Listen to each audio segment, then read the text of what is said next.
Yo, what's happening? This your boy Terence Clay, and this is the ClayEnterprise Newsletter Podcast, episode 4.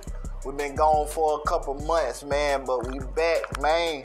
And on today's episode, we got Trump, the first president to be indicted.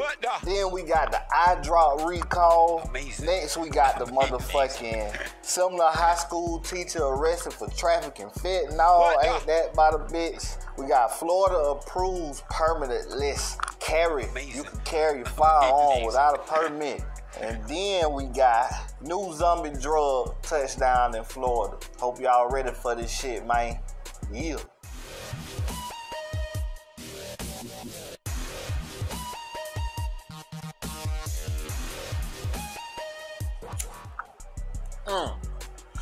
Well, up first for trending, we got Trump becomes the first ex-president to be indicted for a criminal case. Damn. Calling the decision, quote, an attack on our country and the likes of which we've never seen before. According to his legal team, he's expected to turn himself in sometime next week. He will be fingerprinted and photographed when he appears in court for arraignment.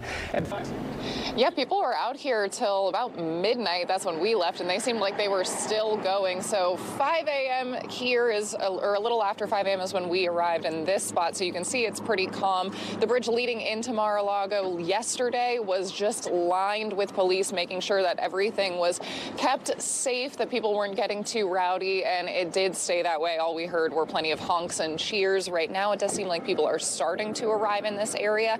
But even yesterday, the protesters themselves were urging people to remain calm and keep everything. Street and fight. Not yet. Don't do nothing. Calm down. That's right. All they're doing is making Trump greater.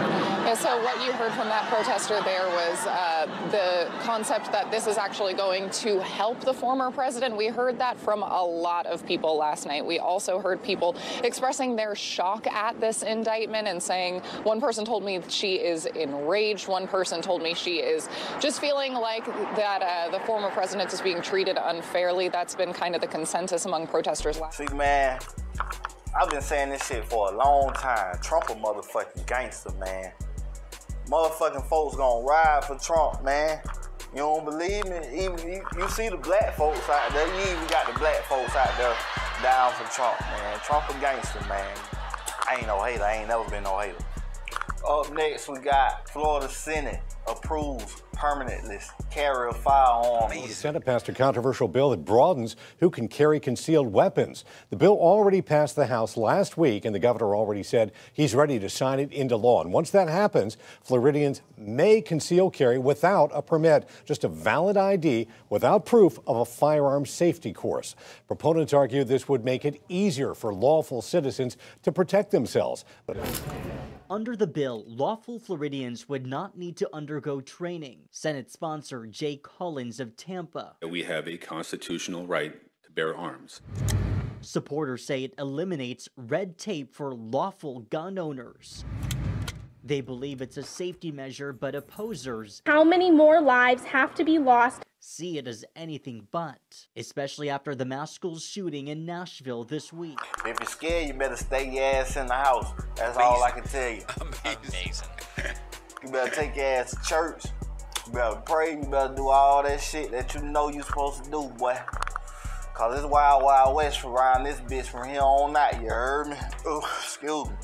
Up next, we got the UV nail polish dryers. Damage to human cells. Damn. And you're going to spend some time under a UV nail polish dryer to cure the gel. But a new study finds the ultraviolet light emitted by these nail salon dryers may raise your risk of skin cancer. Researchers at the University of California, San Diego and University of Pittsburgh found that chronic exposure to light from the devices can cause cell death and DNA damage. And dermatologist Dr. Heather Ivey says the risk is cumulative, meaning the more time that you spend under the lamp, the higher your risk. So definitely if someone, goes to the nail salon every other week and continually gets that DNA damage done when they're drying their nails, else, that's definitely more risky than if they went, once or twice a year for special occasions. The FDA, which regulates these devices, says while UV light can damage skin and potentially cause skin cancer, UV dryers are considered low risk when they're used as directed. And the agency says it's not received a single report of skin cancer from nail salon lamps.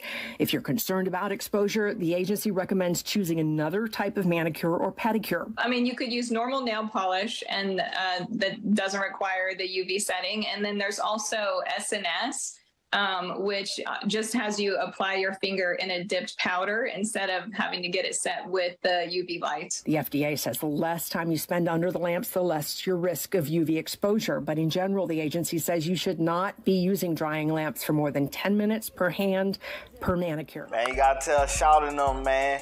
All my niggas out there tell shouting them, slow down. We're getting all the goddamn nail jobs and shit like that, man. Take it easy, baby. You get your nails done every week. Take it easy, baby. You gonna have counts. Ain't that what they saying? Up next, we got Florida bill aims to permanently eliminate sales tax on diapers. Spend probably over $100 a week, maybe every other week. It's expensive. Current legislation eliminated the tax on diapers for 1 year. It's set to end in June. And right now, parents like Hennings are happy to save wherever they can. Yes, anywhere, for sure. Everything for children is expensive. Daycare is ridiculously expensive. Diapers, formula, all of it. Orlando Representative Anna Escamani has filed legislation, House Bill 29, to make the elimination of the tax permanent and extend it to adult incontinence products. She says these products contribute a considerable amount in tax revenue, so she struck a deal to test it out. So the compromise that we made with Republican leadership was that we would do a temporary tax break just on children's diapers to see how the policy would go, what would be its implementation, and how would the state budget fare. And because of its success, I now have the buy-in by Republican leadership to make the children's diaper tax permanent. We're still trying to get that buy-in for adult products as well. The same bill has been filed in the Senate by Senator Lauren Book. A release from her office says 21 other states have already removed sales tax charges for diapers. So far, the Senate bill has received unanimous yes votes in the Finance and Tax and Community Affairs committees. Escamani is hopeful the tax break will pass permanently. Diapers are not a luxury item. They're an essential for families. Yeah, that's what's up. That's what's up. Up next, we got TikTok CEO explaining to Congress why his kids ain't even on the TikTok app.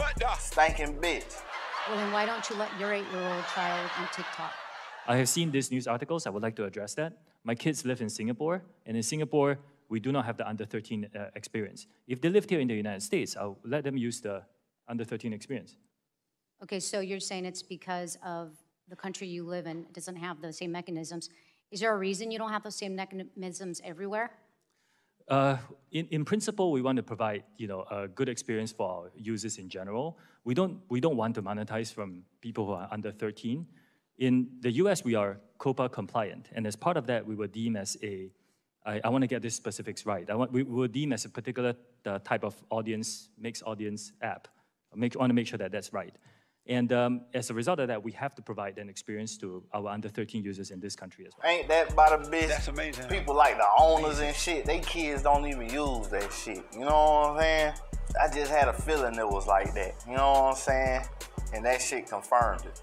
Y'all be careful, your eye drop users out there. We got an eye drop recall. A couple people died from a bacteria outbreak, so they've been recalling a lot of these top brand eye drop companies. Check this shit out. May be disturbing, but this was reality for South Florida resident Clara Oliva when she caught the rare form of bacteria Pseudomonas. Cristales dentro del ojo, cristales molidos.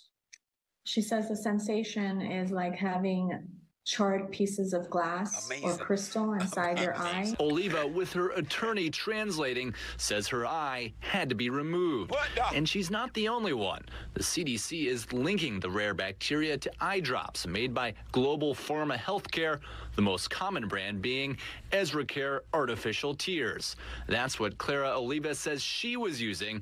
Now she's suing the company. The damage that you see physically is horrible, but the damage emotionally is even worse. First time I've heard it being caused by an eye drop. Dr. Ben Larson says the brands of the eye drops that were recalled weren't very common. He's warning patients not to use preservative-free eye drops. If you need them, he says to avoid reusable ones since they're more likely to have bacteria. People that have allergies will seek out preservative-free, but you want the one use and throw it away. Dr. Larson warns anyone with eye pain or redness to go to a doctor right away. I'm surprised it's gone this far. It's a super bug. That's amazing. Well, that's it for trending, man. We on to the local news.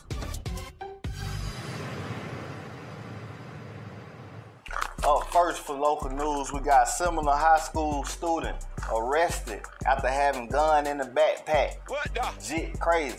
It happened after school at Seminole High. News 6's Catherine Silver got her hands on new court documents about the suspect. During a first appearance hearing, we learned that the teen will need to undergo a mental health evaluation before he can bond out of the jail here. New court documents reveal the teen was reportedly carrying that gun because he was friends with another student whose father was apparently threatening to fight him on campus. Those documents say the teen told officers he planned to turn the gun on himself afterwards. In the arrest report that there's some mention of him wanting to hurt himself. I do have some concerns. The 18-year-old student, who we are choosing not to name, is facing 2 weapons charges: carrying a concealed unlicensed weapon and having that firearm on school property. I am going to order that you not return to Seminole High School. An arrest report for the teen shows school security found the loaded handgun in his backpack. A parent had called in a tip claiming the 18-year-old had it last weekend. The incident off campus was enough for officers to track the teen down after school Thursday. Officers say the handgun had a single magazine inside and was reported stolen out of Orange County.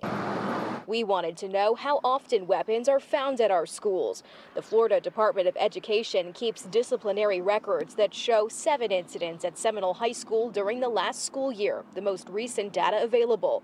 Compare that to 2 at Lake Howell and 0 at Lake Brantley. We have our safety and security officers. A spokesperson for the school district says they have a zero-tolerance policy, and both the district and law enforcement are reviewing what happened at Seminole High School, part of their standard safety procedure. They're always exploring opportunities to enhance security protocols and make sure that everybody knows what to do in different situations. I did reach out to the Orange County Sheriff's Office to learn more about that stolen firearm. A spokesperson tells me it was taken from a home back in July. The arrest report says the teen claims he found it at a trail by his home. Amazing. Now on top of the jigs, going to jail for the gun in the book bag, we got Seminole High School teacher arrested, accused of trafficking fentanyl at school, man. Amazing. Ain't that about a According bitch? to the school directory, 38-year-old Siobhan Pearson was arrested on charges of trafficking more than 4 grams of fentanyl. Ezzy Castro has the latest. We learned Siobhan Pearson is a teacher at Seminole High School, and the district confirmed to us that she is now on paid leave following her arrest. According to a Seminole County Sheriff's Office booking report, the 38-year-old was arrested on Saturday in Sanford on charges of trafficking more than 4 grams of fentanyl. News 6 learned Pearson is a teacher at the 9th grade center at Seminole High School, though it's not clear how long she's been working there. But we reached out to Seminole County School District officials for comment. They said Pearson had been placed on paid administrative leave pending the outcome of their investigation. Pearson was released from the Seminole County Jail over a $15,000 bond over the weekend. We're going to move on to the next. We got a new bill in negotiation to change Florida's death penalty. They trying to get stronger with that shit. For over an hour of debate and public comment, lawmakers with Justice Appropriations Subcommittee advanced the measure. The bill would allow judges to sentence defendants to death without unanimous jury recommendations. The proposal calls for 8 out of 12 jurors to agree. Governor DeSantis began speaking in favor of the change after Parkland school shooter Nicholas Cruz was sentenced to life in prison. Opponents and supporters, including the father of a Parkland victim, spoke up. Sadly, my family has seen how a jury can be misled into denying justice for the victims. Death is final. There are no do-overs. Why would we not want to be as sure as we possibly can, as right as we possibly can be? Amazing. Opponents also argue that changing the law would result in countless legal challenges at a heavy cost to taxpayers. In Orlando, city leaders approved new alcohol sales permit, plus more. They trying to get tough on us, boy. Alcohol from midnight to 2 a.m. will now have some extra costs. So what that means for business owners is that if they sell that alcohol from midnight to 2, they will have to pay for additional Orlando police officers. That could cost up to $795 per night every Friday, Saturday, and Sunday for some venues. Currently, there are 40 to 50 officers on duty downtown normally. This ordinance would add an additional 30 off-duty officers to handle outside clubs, bars, and street corners, and the bar owners would be responsible for paying for that, metal detector wands, and ID scanners. We heard from bar owners today who said, this is just going to cost too much for them, and they were trying to fight against this because bottom line, it's coming out of their pocket. So, like I said, both were passed. The moratorium was passed with a unanimous vote, and the ordinance was passed with a 5-2 vote. The moratorium goes into effect right away, and the ordinance will go into effect May 1st. On top of them, want to put restrictions on the alcohol sales and shit like that in Orlando, which a lot of it I can't disagree with, They need to tighten up on some of this shit down here. But did you know that they having active shooter training at Club Beacham in downtown Orlando? Check this shit out, man. Nightlife specific active shooter training, what they should know about, what they shouldn't worry about, how they can prevent it. Robert Smith is the CEO and president of Nightclub Security Consultants and travels the country teaching nightclub and firearm safety. Security staff from bars and nightclubs came together inside the Beacham, where they fired off blanks with music playing inside the club to train security guards what an actual shooting inside the nightclub would sound like. The most common active shooter is the club guy that has too many drinks. He's got his gun. He gets in an argument. The gun comes out, 3 people shot, and he runs. The main goal is preventing, trying to stop everything much as possible from happening, but also try to make sure everybody's having a good time and not having to worry about extra things happening behind the scenes. Jamarius Paris is the general manager of the bar inside the Beacham and says now more than ever, nightclubs like his are training staff to identify safety concerns before someone has a chance to fire a gun. Making sure we're taking care of the people that's drunk and making sure they're able to leave the environment so they're not overthinking and have to return with violence. Yeah, man, they getting tough. But anyways, on to the next one. We got the public officials in Florida warning us that the new zombie drug done touched down. Check this shit out.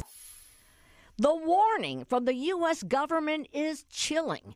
It says fentanyl, which was once considered the deadliest drug threat in the U.S., has now been replaced by a new drug called xylazine, which the DEA considers even deadlier. Amazing. We actually have 3 cases in Central Florida. And according to Seminole County Medical Director Dr. Todd Husty, lab tests done by the state of Florida show it has made its way to Central Florida, and in all cases mixed with fentanyl. 1 was in 2018. 2 were in 2022. One seems to be Apopka, the other one seems to be Seminole County. Now, there is a lag period in the testing, so there could be more since then. The potent sedative has a couple of street names, Trank, and the most telling, the zombie drug, because it is legally used by vets on big animals.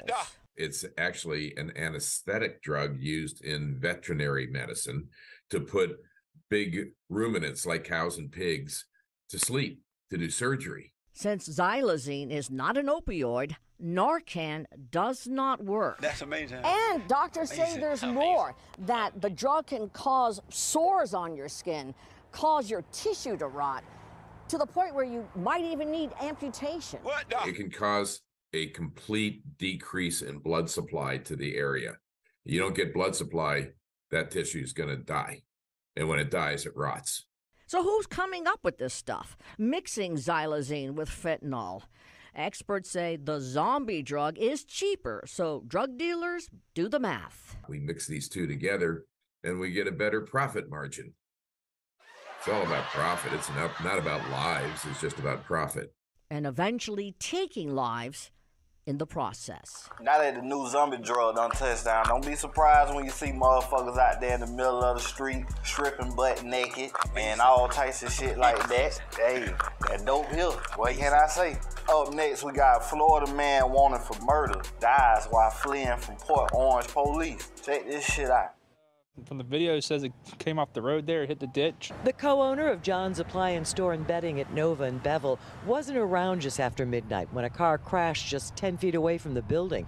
But his surveillance cameras caught it as the driver of a vehicle north on Nova lost control and repeatedly overturned. Looks like he hit the curb and came over it sideways, and then the tire grabbed the grass there and caused the car to start rolling, and he just tumbled all the way down here. The driver, Montrail Johnson of Jacksonville, was rushed to the hospital but didn't survive, died there.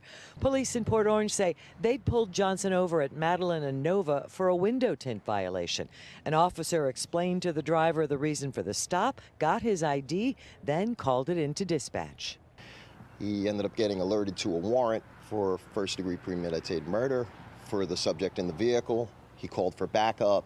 The driver fled before they could make contact again. Officials say as the suspect was running from police in Port Orange down Nova Road, he sped through an unrelated motorcycle crash South Daytona police were working, hitting a downed motorcycle. Officers there say they literally had to dive over guardrails in the median to avoid being hit by the suspect driver.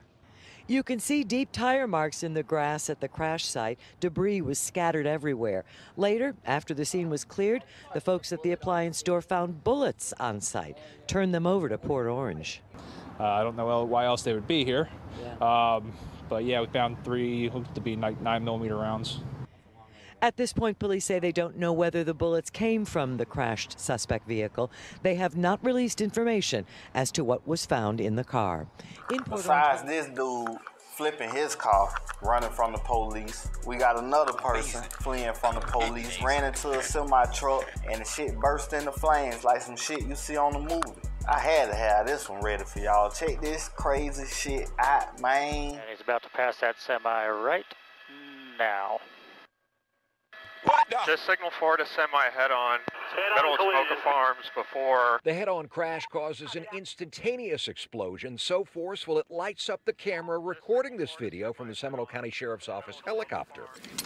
The tow truck driver that took away the semi that was hit head-on by the driver of this red SUV gave us these pictures. The SUV is ripped apart and the semi is charred, yet everyone involved survived. Coming up to 415 and Stellar. Detectives tried to use stop sticks, they say, on the fleeing driver twice. The second time it worked after they say they noticed him turning onto different roads in the Midway area of Sanford very early this morning, stopping and then making U-turns.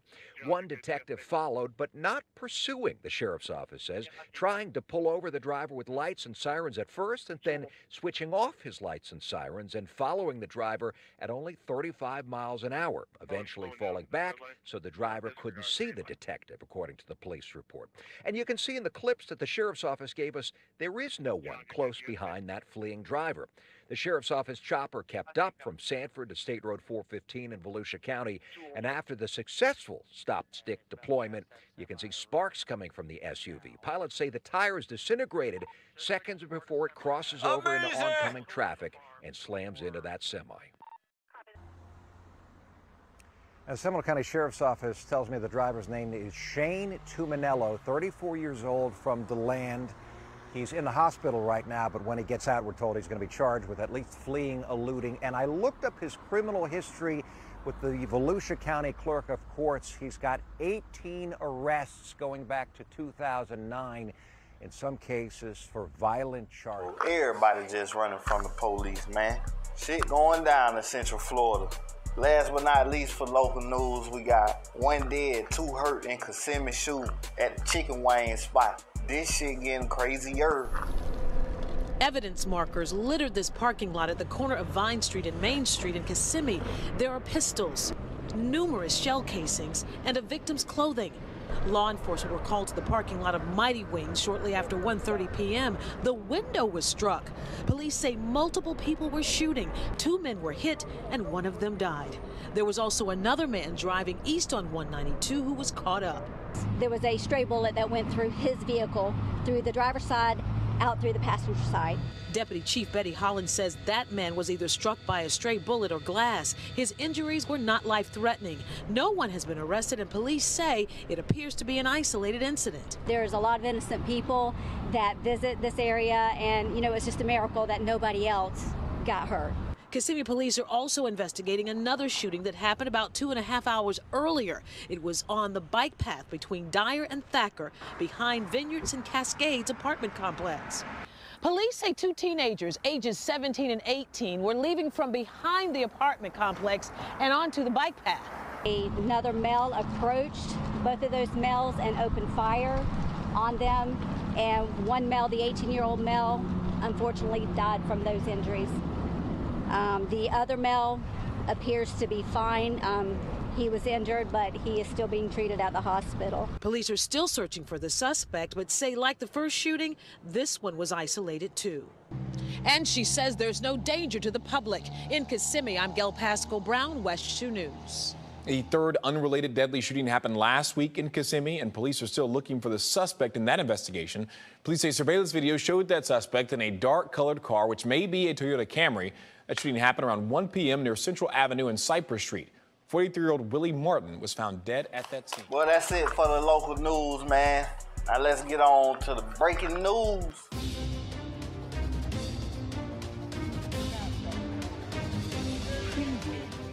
Now for the breaking news today, we only got one thing, and we getting the fuck up out of here, man. We got 339 kilos. Let me say that again. 339 bricks of cocaine seized in massive Central Florida drug bust. Man, I'm out of here. Kilos of cocaine. All right, to make it easier to understand, that's about 750 pounds of the white powder being transferred through Central Florida. Federal officers at the press conference today say the people worked for an operation that was smuggling the drugs via the post office and other private shipping companies into the U.S. Carlos Velez, one of our defendants, lives in Orlando, is based out of Orlando, and he was directing this shipment of cocaine from the Dominican Republic through Puerto Rico, we believe bound for Central Florida. There is no doubt in our minds that the arrests of these individuals and the significant seizure of this drugs has saved lives already in our community and will continue to save lives. Also, during the investigation, authorities seized some fentanyl along with 35 guns, 2 of which were stolen. Now, here's just another reminder of how dangerous these drugs are that are flowing into our country. One trafficker reportedly mixed in horse tranquilizer with the other drugs to increase the volume of those drugs. Boy, I had to fire that loud up on that one, man. That shit got crazy, man. The boy got caught with all them bricks, man. Shit crazy out here, like I said, man. But anyways, man, that's it for the show. See you in like another week or 2, man. I ain't gonna be gone too long. I just finished up some new music, so go check that new shit out. Terence Clay, welcome to my trap house. You feel me? This is the ClayEnterprise Newsletter Podcast, episode 4. Again, it's your boy Terence Clay. Go check my new shit out. Go to terenceclay.us. Order some of my merchandise, man. We out of this bitch.